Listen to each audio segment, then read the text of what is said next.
So, welcome to this study in history for final year, fourth year students who are looking at doing either ancient and modern history.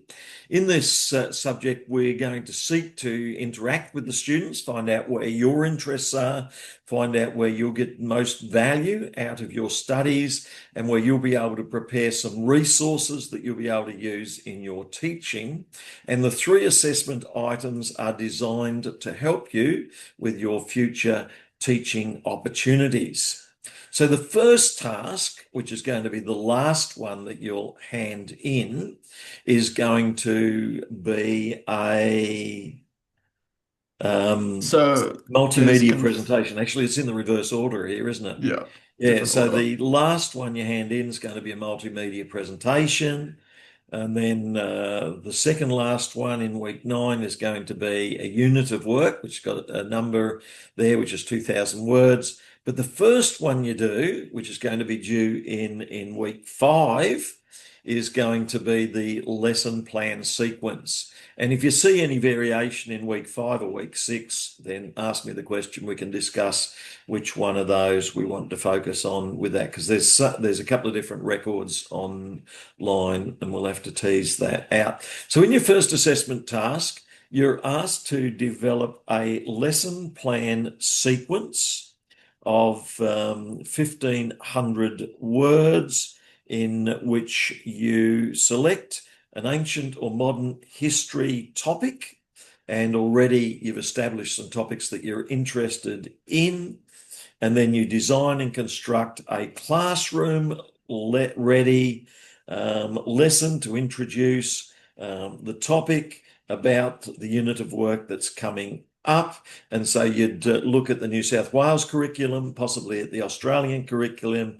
You'd think about where that unit and topic fits in, and you'd look at that. So you got 4 1-hour lessons in the topic that you're going to be working with, and then you got the overall topic. And we've suggested that we could have ancient Rome, or we could have modern history and Hitler and World War II.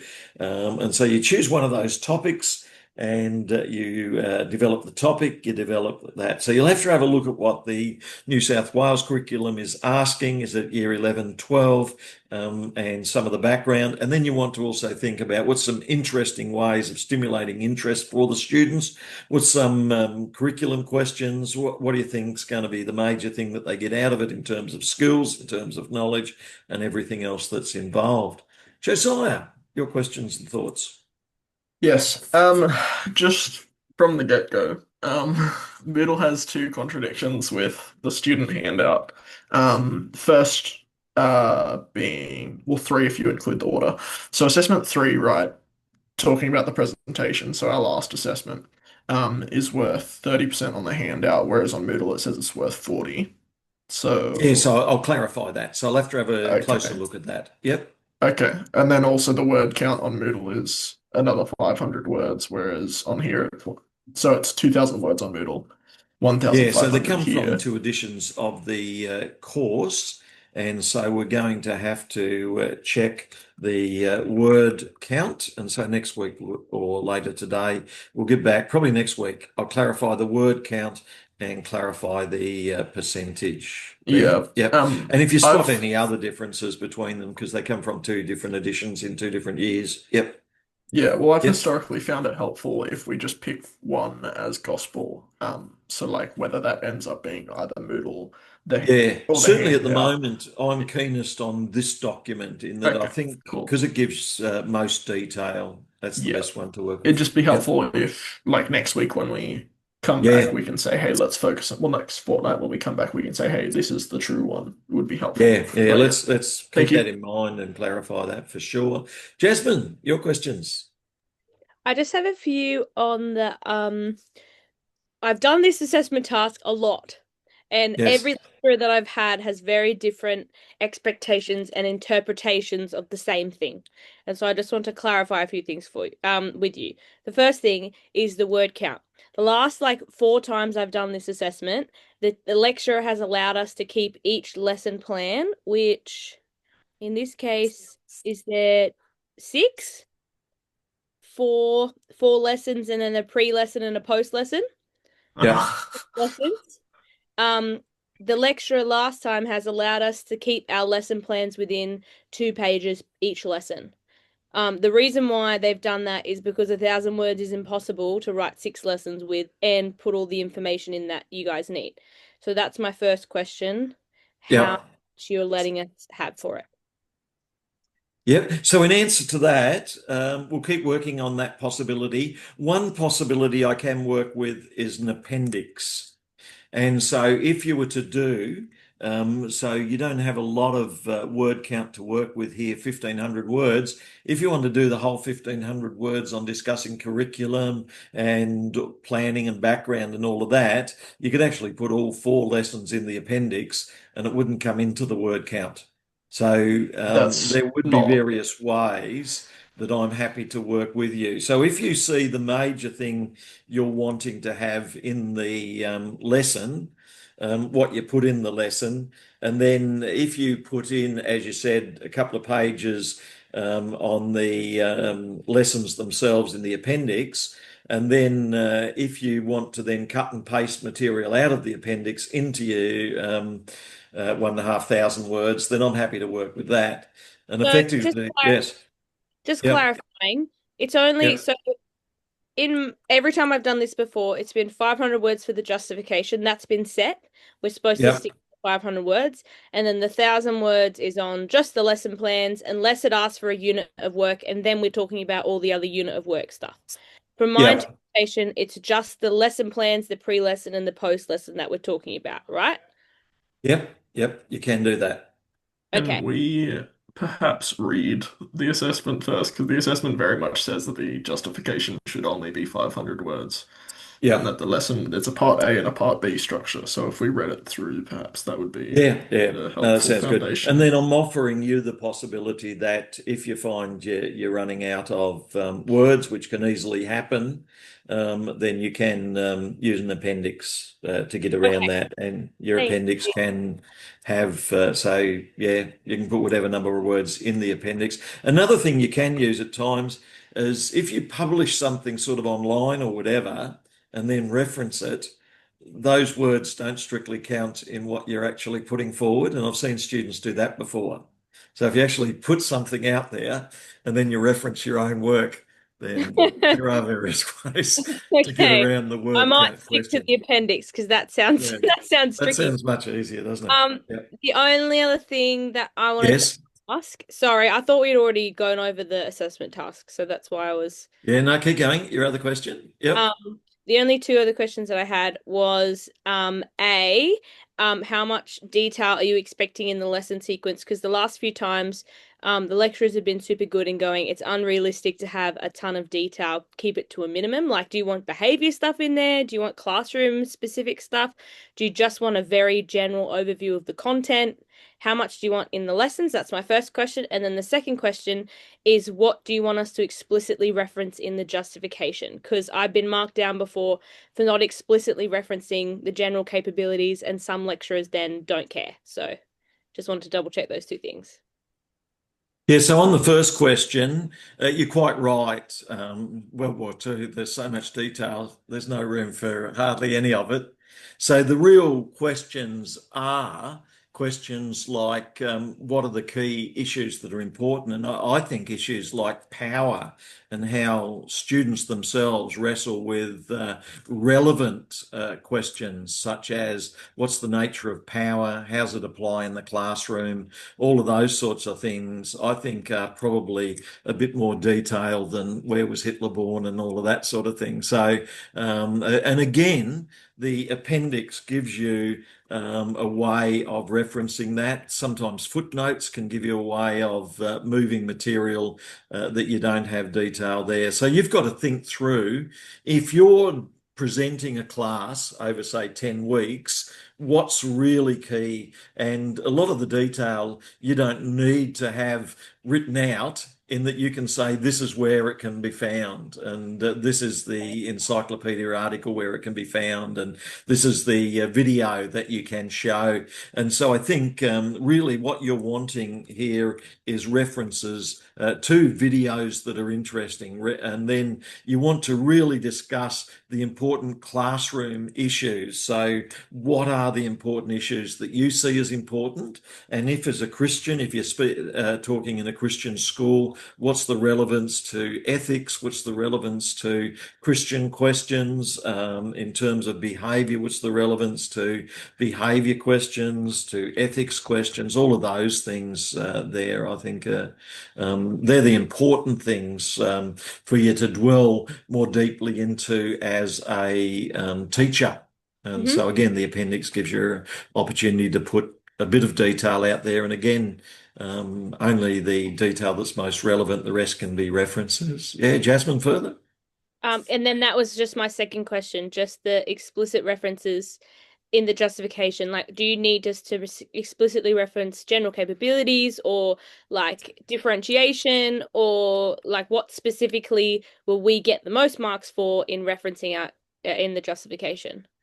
Yeah, I think you'll get most marks for issues that tackle deep educational questions such as capabilities. And then if you can then go to Google Scholar and find some scholarly references to scholars who discuss capabilities and what they mean in 11, 12 and in school, and same with differentiation and justification. So really what we're after is explicit references to educational issues that you wrestle with, such as student-centered. What's it mean to be student-centered in the teaching of history? What's it mean to stimulate interest, and all of those educational questions? They're probably more important than any detail about the events in history. Yeah. Thank you. Josiah.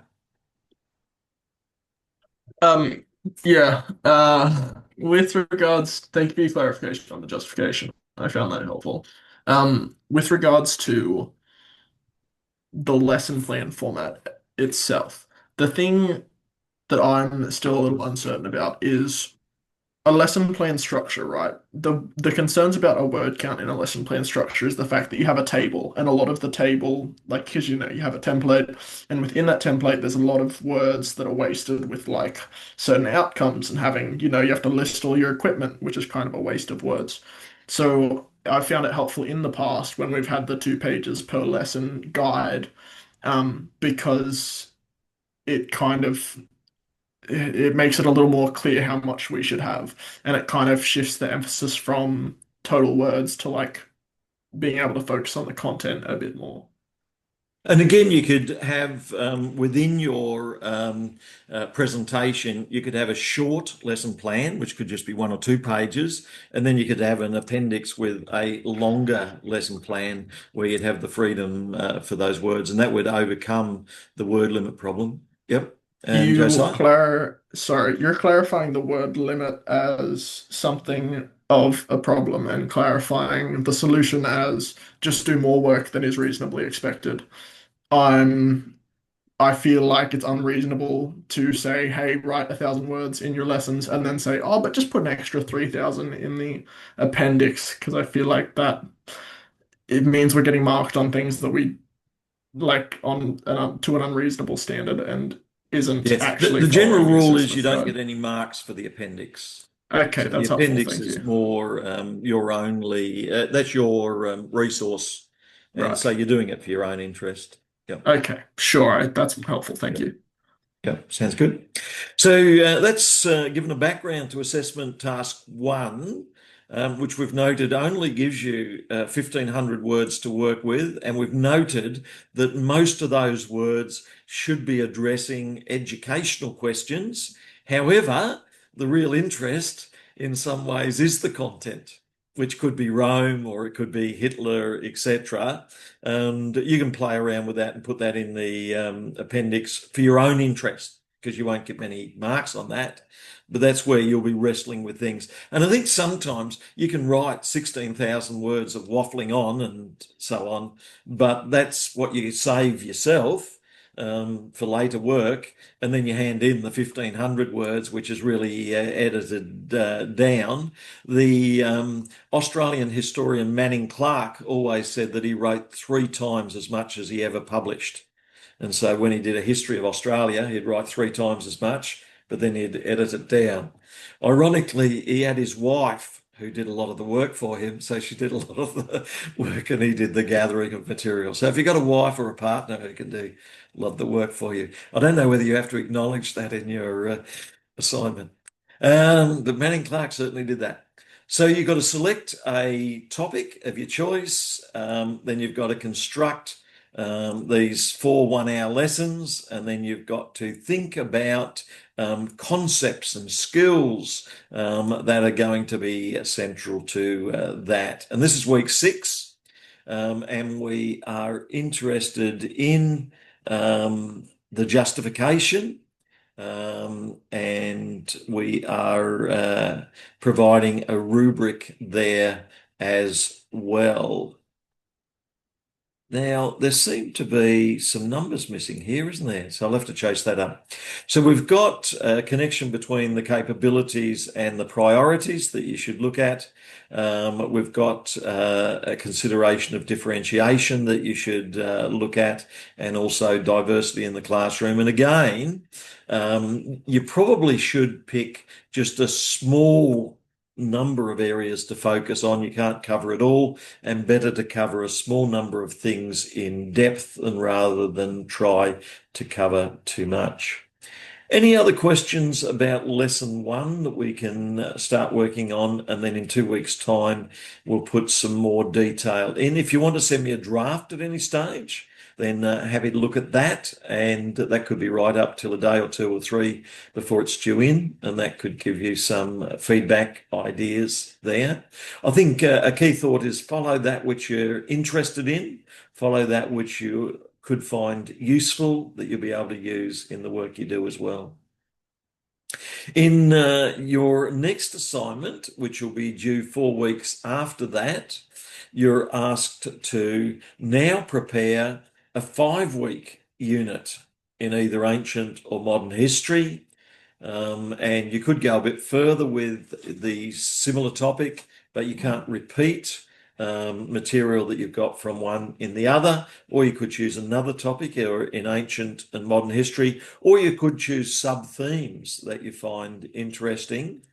And then you're asked to construct an online historical investigation. So we're looking at student-centered, and we want the capacity for students to demonstrate critical and creative thinking that supports their growth, development, formation, well-being. We want you to develop a pre-lesson to introduce the topic that you're working with, and then you want to go further with that topic on the historical investigation. We want to engage a fair bit with primary sources too, and also be able to critique secondary sources.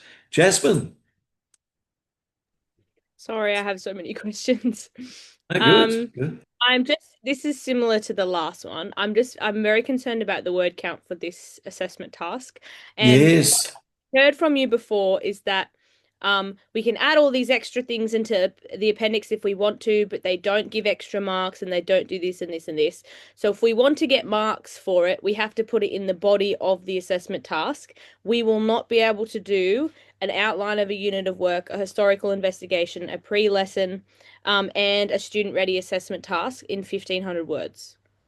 So what is the word count that you would expect for this, where we don't lose marks for the amount of work that we've done?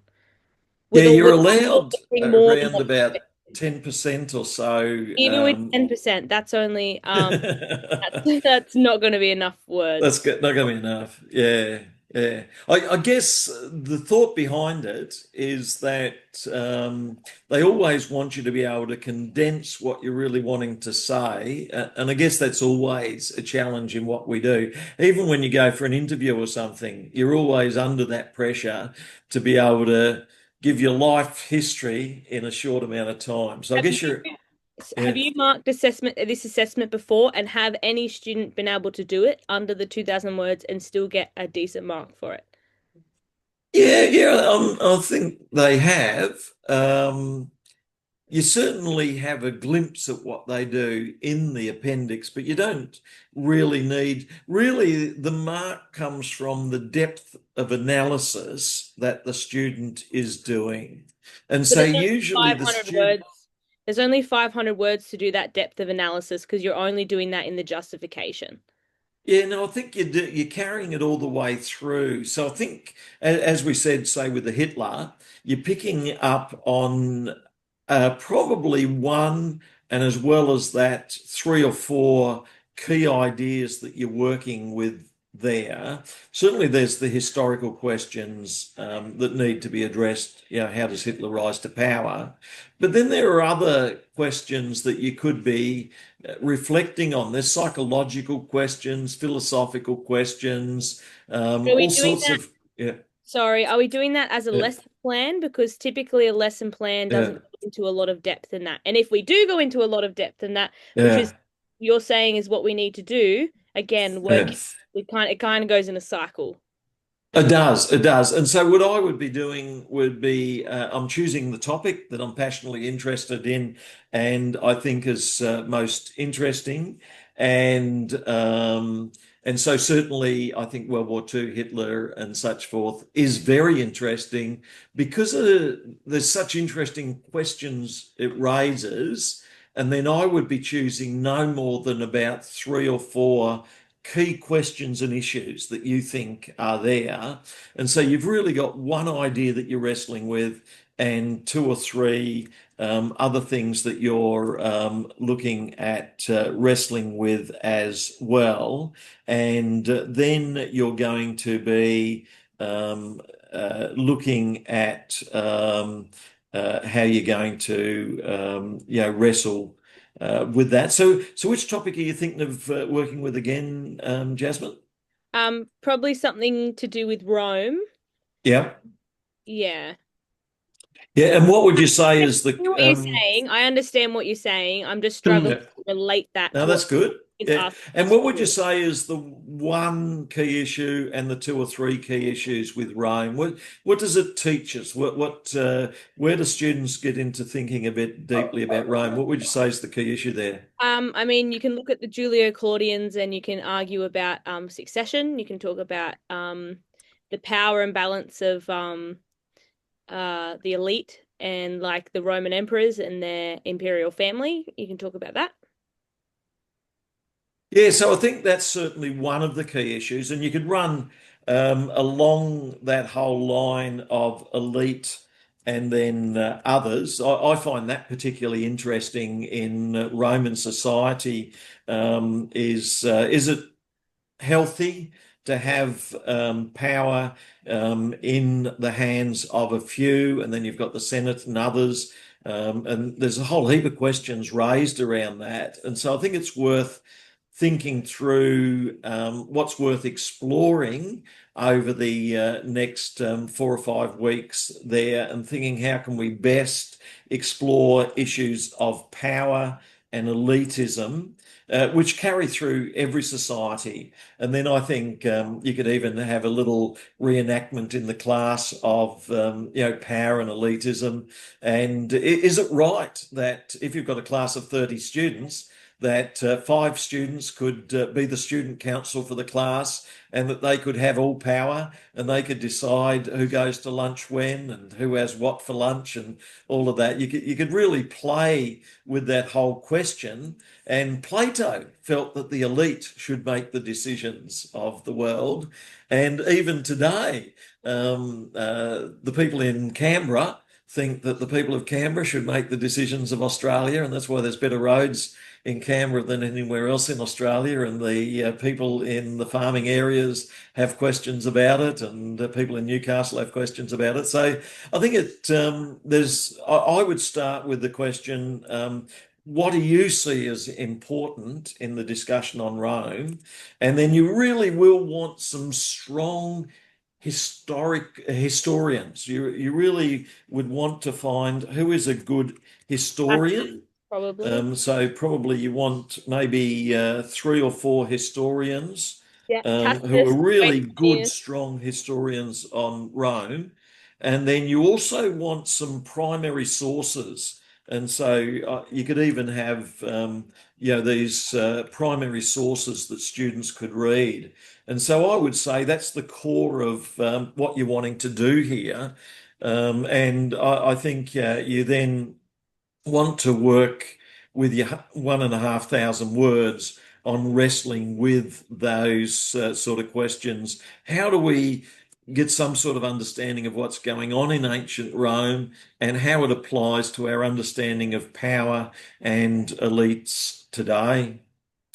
Um, that's my thought. And then as you gather the material, you would start to read some of the primary sources, which could be 10,000 words in length. You would start to read some of the books by the historians on Rome, which could be 70,000 words. And then you would try and just summarize a little bit from that as what you see as the issues.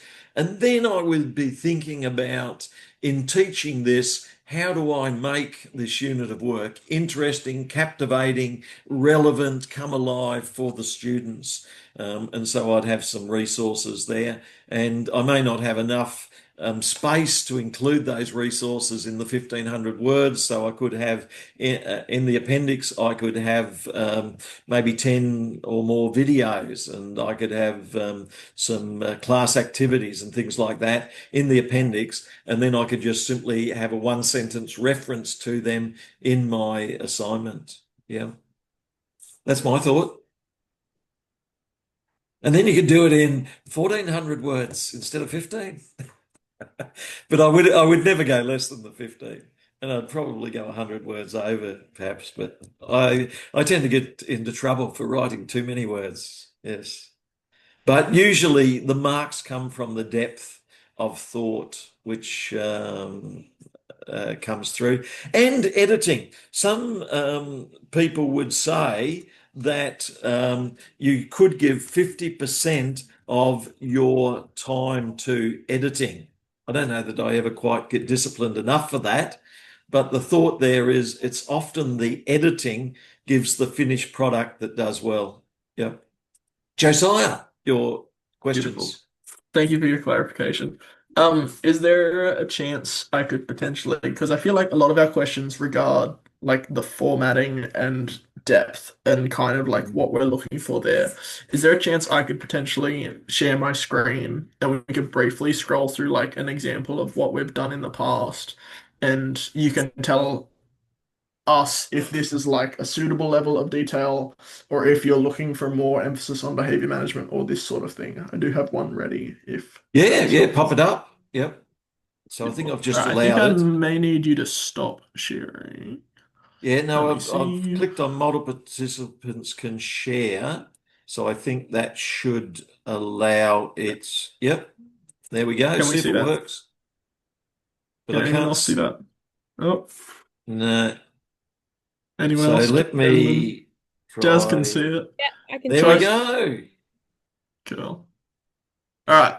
This is what I did. I did history curriculum at A last semester. Just had a brief kind of cover page, which we didn't include in the word count in that one. The problem for me, word count wise, is really I'll usually, because a big part of the assessment's on syllabus content and outcomes, and all of this is just copying and pasting the same like two sentences again and again and again. So uh, in that course, the lecturer said, "Oh, we'll only count this column, which is the actual content Sure. itself, in Yep. the 1,000 words." I found that really helpful, considering like if you look through here, we've got HT5-1 in there like 8 different times. Yep. So I would find it helpful if we could just do this column as the word count. Is that kind of what you're thinking, or Yeah, yeah, I can work with that. okay, And probably it'd be worth putting a note in okay, the assignment saying that's helpful. that's your thinking on it. Yeah, happy to Okay. work with that. Yeah, Very yeah. good, thank you. And then I've done a bit of a weird model, but just generally here I've got like, say for each week I've got 3 lessons.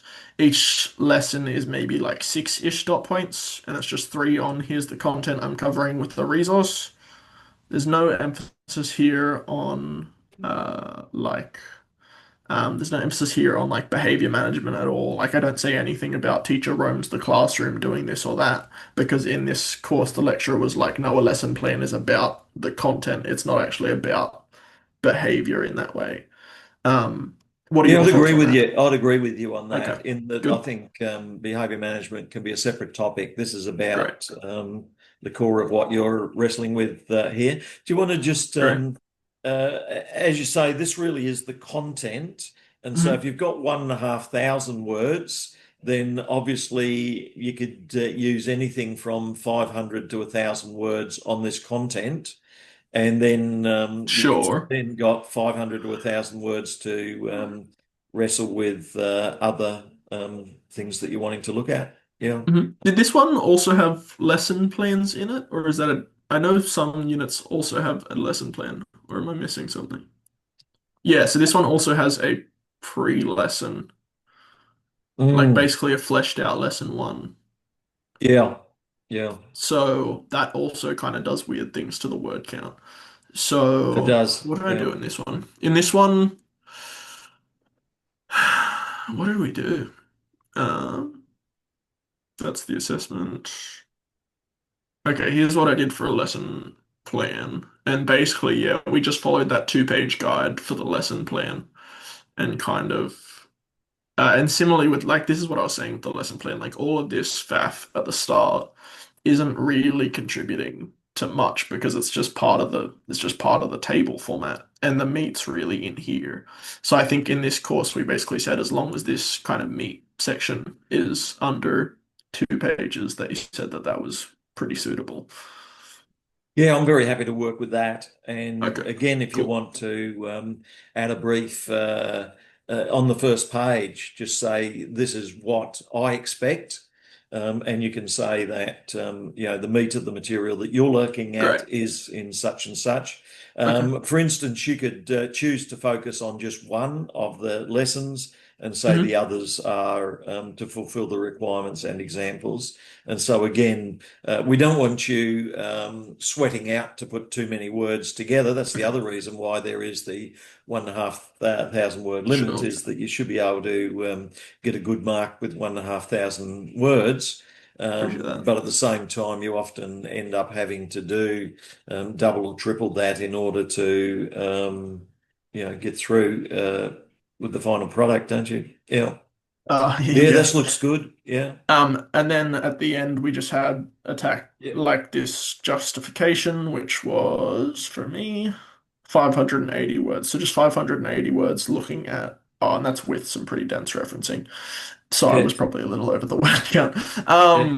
Do you want to take us slowly But through the justification? Because I think this sure. justification section is probably, in some ways, a very important part of your assignment, in that Well, probably half your mhm. marks are coming from the justification section there. And so I Yeah, think if you really are doing a lot of important work with the justification section there. yeah.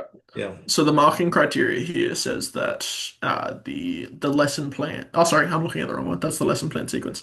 The unit of Yeah. work one says that the unit of work is worth 30%. The Yeah. lesson plan. This one says one pre and post lesson, so that's I think that's a confliction there. Yeah. Um, that these two lesson plans in there are worth 30%, and the justification is 30%, and then of course the classic 10% for a presentation. So it's kind of a split in that way. Yeah, But and I would think the justification's worth a good 30%. I mean, it would almost be a fraction more than 30%. But I think So, since you're going sorry, to are you get the just saying, are you changing the rubric? Is that what you're doing right now? no, no, no. Okay, But what great. what I am saying is that you're going to get the marks for the lesson plan anyway. But often it's the justification that will top up your marks in some ways. That is, if you do a good justification, then it's going to help lift your marks because it's coming on top, if that makes sense. Yeah.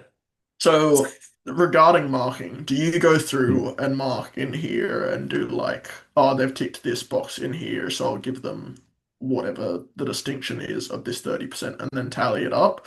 Or are you more of like a holistic marker who gives like the whole product? No, over I'd go there? through each one. So as you can Okay, see that's good. there with the first one, Oh, sorry. most students are likely to be in the distinction credit range.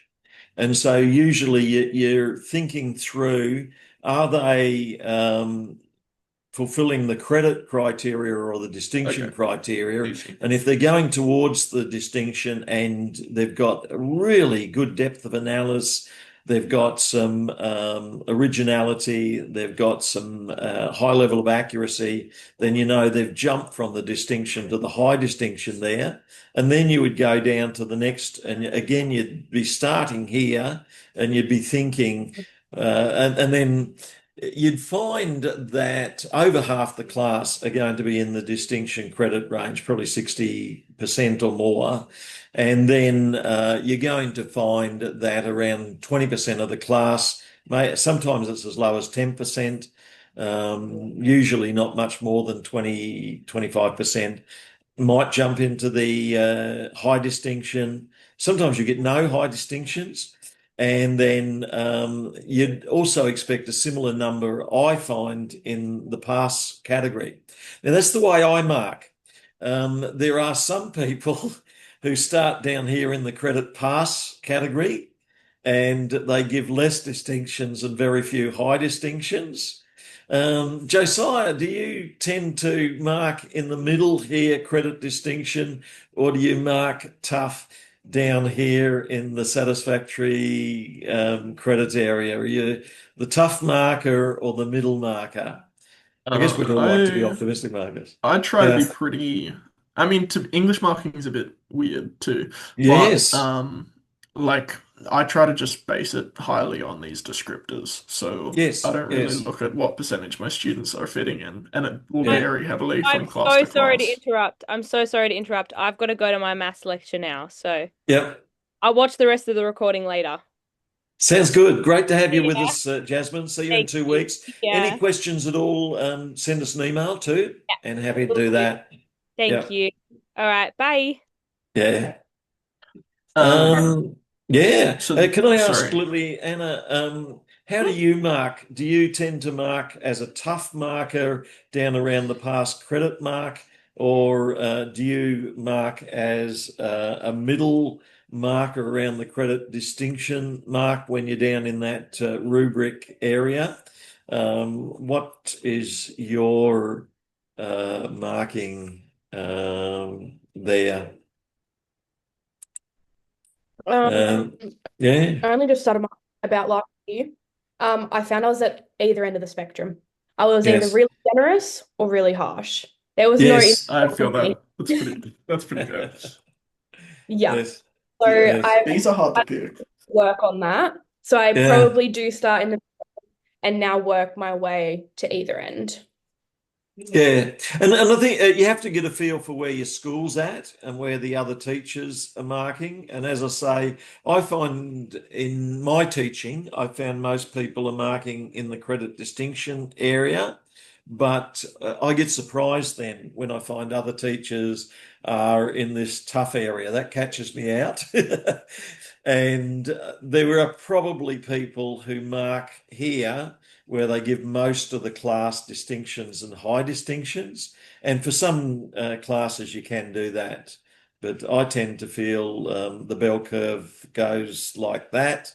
And that's what I would expect from the natural distribution of abilities and skills, with credit distinction, where most students are going to end up and probably 30 or more percent distinction, 30 or more percent credits, which is going to give less than 20% in the pass satisfactory, less than 20% in the high distinction, but recognizing that some marking scales lean more towards the lower end and then some more towards the higher end.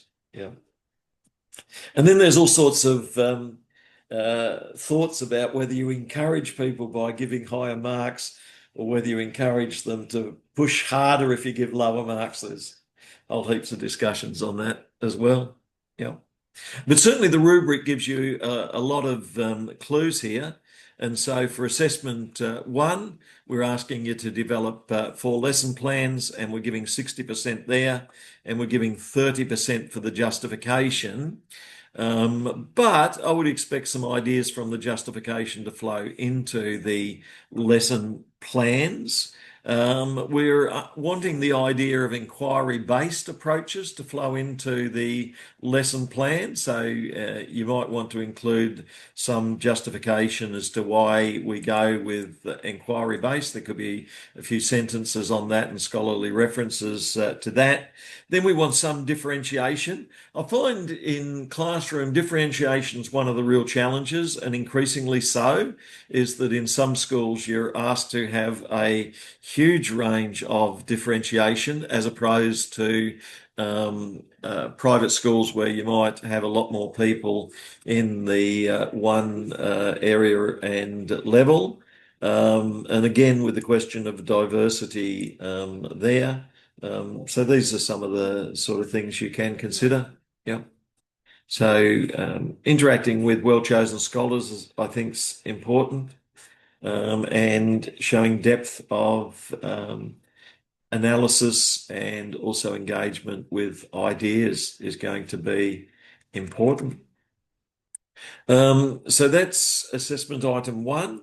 And then we go on to assessment item 2, where it's been expanded now to a larger number of lessons that you are working with. So assessment item 2, you're choosing an area that you're working on, and then your justification now is twice as long, 1,000 words, and you have more lessons that you are working with here, there. Yeah, Josiah. No, sorry, I just Yep. was confused because we went back to number Yep. 2 and we'd done 1 and the numbers are getting a little confusing. Yeah, But yeah, yep, don't worry. yep. I think we're good. Yeah. So because you've got now an expanded work unit here, again, choose something that you're passionately interested in, choose something that you can develop resources that you can use. And also, I would think more deeply about what are the issues that the students are wrestling with in their lives in the class. And so issues of power, issues of influence, and as was raised before, the issues of the elite.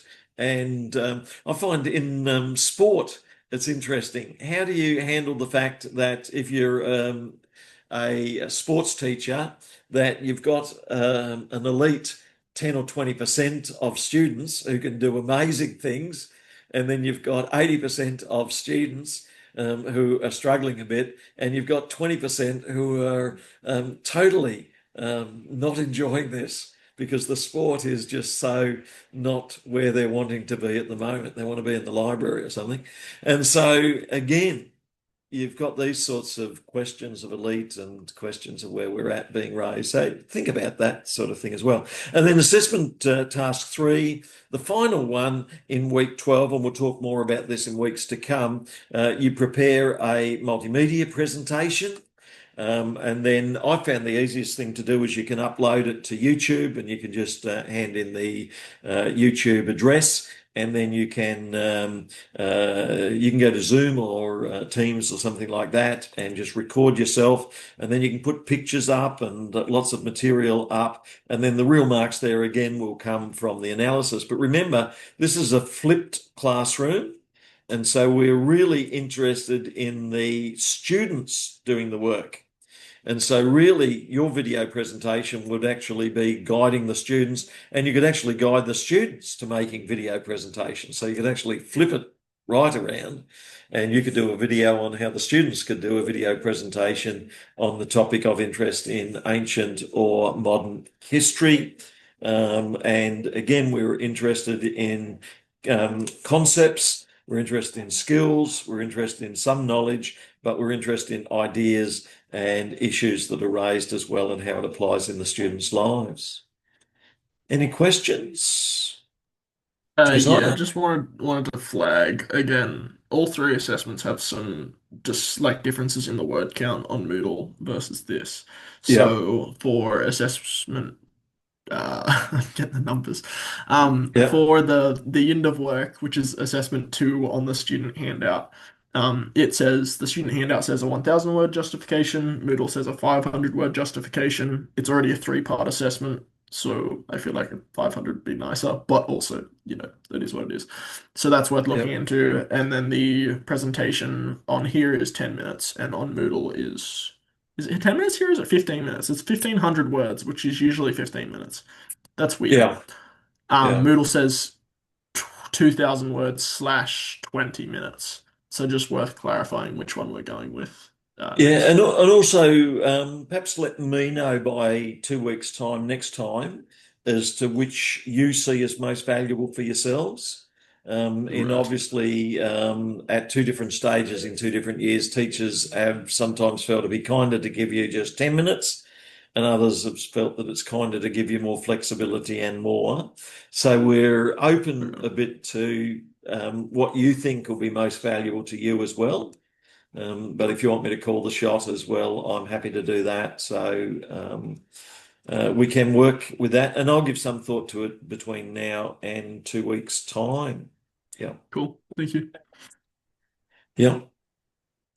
Um, so I think the major thing to do now would be to spend a bit of time between now and 2 weeks' time having a look at the various lessons.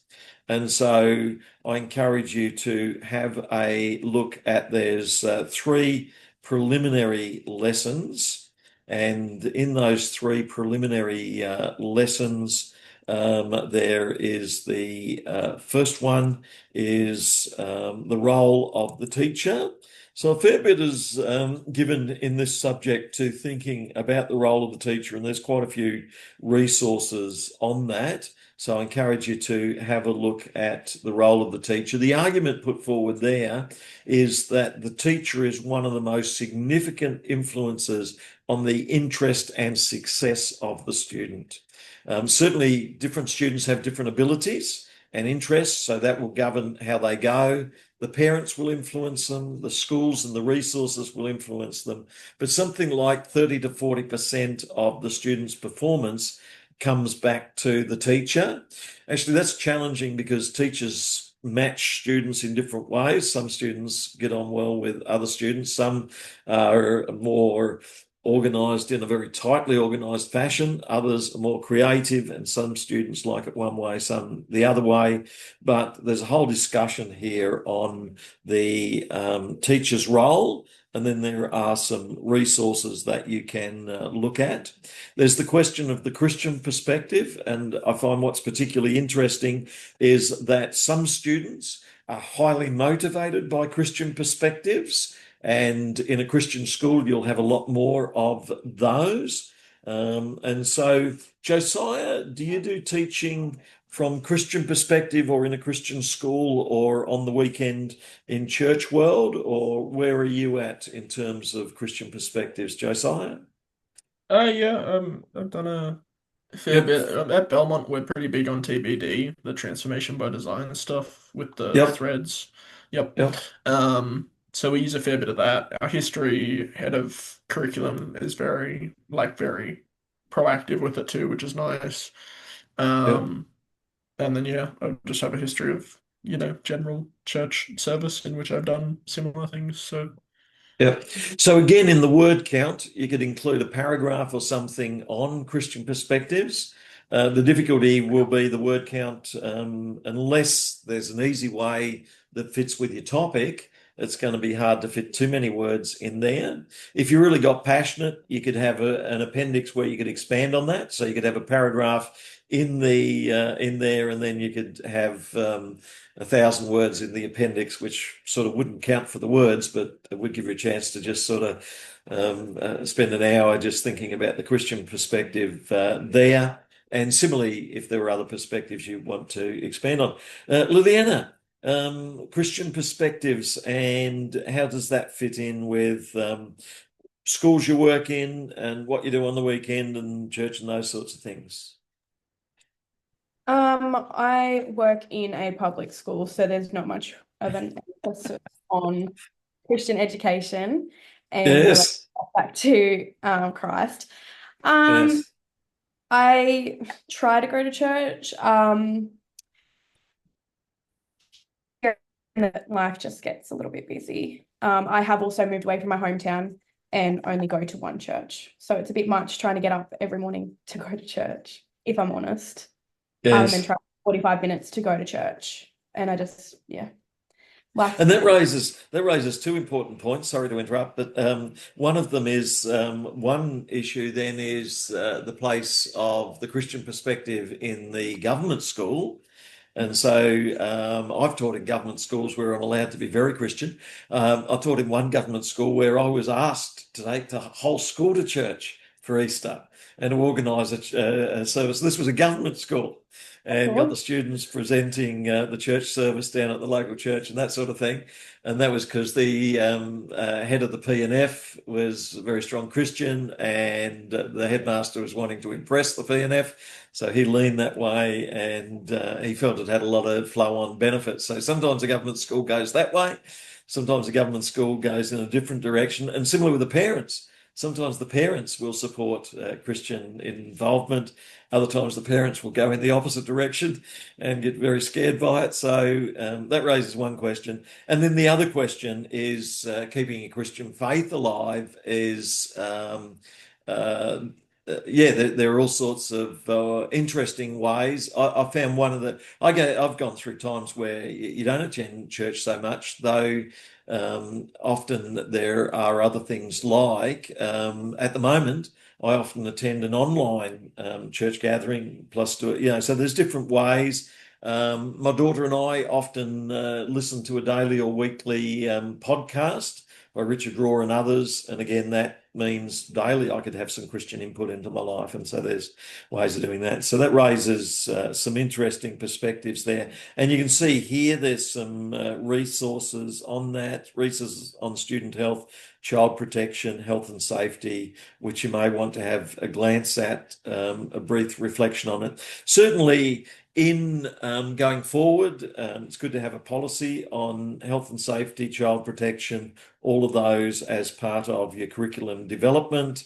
And certainly one of the challenges in history is that we do come across some scary pictures of one of the ones that's mentioned is the whole Middle East Israel question. And if you were to see someone who's killed, died, all of that, then you've got to think through how do we handle that. And then the Israel Middle East thing raises the challenge that you can find people in your classroom and parents on both sides of the divide. And then do you just avoid it, or how you handle that? So it's worth thinking through those sorts of issues as well as we think about the teacher's role. Josiah, questions and thoughts? Yeah, sorry, I just thought about one more question for assessments. I've had varied perspectives from lecturers, in that some lecturers, when we're writing particularly justifications or essays, which we don't really do any essays in this, but we do justifications, and a presentation can be essay-ish.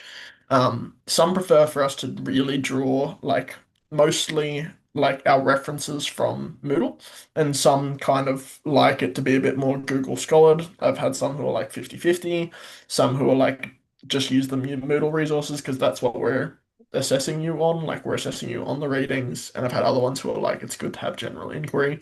Where do you sit there? Do you have a percentage or like just some thoughts?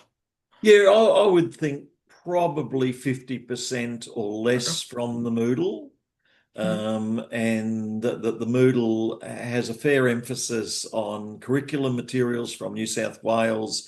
And Moodle's always a bit dangerous in that it can be popular material for the class, whereas I think Google Scholar will have your best resources. So I would go to Google Scholar most. And then one thing I've noticed with AI as well is that sometimes it just goes to a small number of references, whereas Google Scholar will have a much larger and wider spread of references. And part of the real challenge is to find the best references out there. Often it's your reference lists that give some of the best references. So, yeah, I would go roughly 50-50. Yeah. Thank you. So certainly that's one area that I would look at is the role of the teacher. Another one is I'd have a quick look at designing the lessons. And so there's some interesting material there on lesson design. And again, there's an example here, Josiah, of, say, BBC article. I don't think that's really a strong scholarly article, but it's That's more fair. a resource that you might use. And the same with some of these other resources. They're more resources that you might use rather than deeper analysis of what you're doing. And then there's New South Wales Guide on Classroom Practice Differentiation. These are quite different to what you would find in Google Scholar. And so if you would go to Google Scholar on, say, best strategies for teaching ancient history or modern history, then Google Scholar, I think, is going to bring it up. So making sense of best practice teaching history, theory and research and social education. These sort of resources are going to be much stronger scholarly resources. You could even choose the last 5 years if you wanted, or last 10 years. And they're going to be written by high quality professors from University of South Florida, this case, theory and research. Notice the feel of a scholarly journal article, very few pictures, quite dense writing, and then it's got an editorial board who check over all of the resources. These are all going to be scholars in the area of theory and research in social education. So you can see here, it's giving you a much stronger, deeper analysis. So if you want to go further with your educational scholarship onto a master's, then Google Scholar, these sort of articles are going to give you much better resources for taking you further in that direction, as with these other resources that are brought up by Google Scholar. And the challenge then is to do a bit of a quick skim read through to the ideas you want. You don't want to get bogged down by this sort of material unless you really enjoy wading through it. And if you've got time, you've got other subjects that you're working on as well, which is a challenge. Yeah, but so certainly Google Scholar would be a good way to go. And then the third one is designing assessing history. And then we've got week 1 and week 2 that we are covering over these first 2 weeks. And so I'd encourage you to go through those. There's also a short video by one of the other lecturers who's taught the subject before. So you could watch that video at the end. And then there's a brief overview of the standards in the syllabus in New South Wales. And as I said, a recording at the end that you can watch as well. And it's not too long, and it just gives you a nice introduction to the subject by Nicole Jolly, who taught this subject, and she's a history teacher with about 10 years or more experience. And so that's worth looking at as well. So thank you, Nicole. And so, yeah, so there's plenty there. There's also some questions to reflect on. And so you might want to reflect on these. You're expected to put in 10 hours per week into your subject, of which you'd put about half of that, 5 hours, into the assessment item. And then you might put about half of that, about 5 hours, into doing some of this background material into the subject. So I think I've covered a fair bit there. Certainly, if you have questions, then get in touch. In 2 weeks' time, we'll be meeting, and we would expect you to have a reasonable idea of what you're going to be doing for your first assignment due in week 6, to have worked on which area of ancient or modern history that you're going to be focused on, to be thinking about the sort of issues and areas within that area of ancient or modern history that you'll be looking at, and how it would be implemented in the classroom and how it would be beneficial to the students in the classroom where they can learn about themselves and their world. So, are there any more questions? No? Otherwise, it's been a joy to catch up. It's been a joy to hear that you're doing well in your last year. Liliana, where will you be going on to next year? Into a class, and what will you be teaching? I'm in the process of getting my conditional accreditation at the moment. The uni just won't send my transcript. But I'm hoping to go into the high school area of the school I'm working at now. I'm only there as an SLSO. I was offered the head of learning support classroom last term. Thank you. Wow. But yeah, my accreditation wouldn't be pushed through. So I missed out on that. So I'm going to go day-to-day casual this term. So Yeah. switch between the roles and then hopefully have a permanent position next year.